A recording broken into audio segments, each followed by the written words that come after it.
સુરતના ઉધના મામલતદાર દ્વારા મેગા ડિમોલિનેશન કરાયું. લીંબાયત ડુંભાલમાં સરકારી મિલકત પર 36,000 ચોરસ મીટર પર ગેરકાયદેસર દબાણ કરવામાં આવ્યું. ઉધના મામલતદારની ટીમે પોલીસને સાથે રાખી મેગા ડિમોલિનેશન કર્યું. સુરતના ઉધના મામલતદાર દ્વારા મેગા ડિમોલિનેશન કરાયું. લીંબાયત ડુંભાલમાં સરકારી મિલકત પર 36,000 ચોરસ મીટર પર ગેરકાયદેસર દબાણ કરવામાં આવ્યું હતું. ઉધના મામલતદારની ટીમે પોતાની પોલીસને સાથે રાખી મેગા ડિમોલિનેશન હાથ ધર્યું. સરકારી મિલકત પર મસમોટી 3 માળની બિલ્ડિંગ બનાવી દેવામાં આવી હતી. દિનેશ પટેલ નામના ઇસમે ગેરકાયદેસર રીતે બિલ્ડિંગ બનાવી મસમોટું કૌભાંડ ભાડું કમાવતો હતો. 3 માળની બિલ્ડિંગ પર દાદાનું બુલડોઝર ફેરવી ડિમોલિનેશન કરવામાં આવ્યું. સાથે જ ગેરકાયદે ઉભા કરવામાં આવેલ 100 થી વધુ ઝૂંપડા દૂર કરવામાં આવ્યા.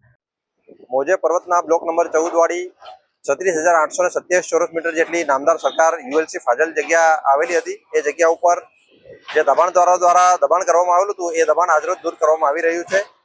દબાણ દૂર કરતા પહેલા આ જગ્યા માટે હાઈકોર્ટ અને સુપ્રીમ કોર્ટ સુધી કેસ ચાલે છે. જે જગ્યામાં પ્રતિવાદી પક્ષકારો વિનોદભાઈ જયરામભાઈ પટેલ નાઓ અને મૂળ માલિકો જગુભાઈ ડાયાભાઈ પટેલ, દિનેશભાઈ જગુભાઈ પટેલ એ તમામ પક્ષકારો હારી ગયેલ છે અને સરકાર પક્ષે આનો ચુકાદો આવેલ છે.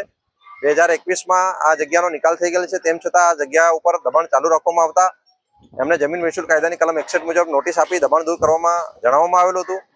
તેમ છતાં એમણે દબાણ દૂર નહીં કરતા આજરોજ સરકારી મશીનરીનો ઉપયોગ કરીને પોલીસ અને એસએમસીના સ્ટાફનો ઉપયોગ કરીને આજરોજ દબાણ દૂર કરવામાં આવી રહ્યું છે. Bureau report Janadesh news, Surat.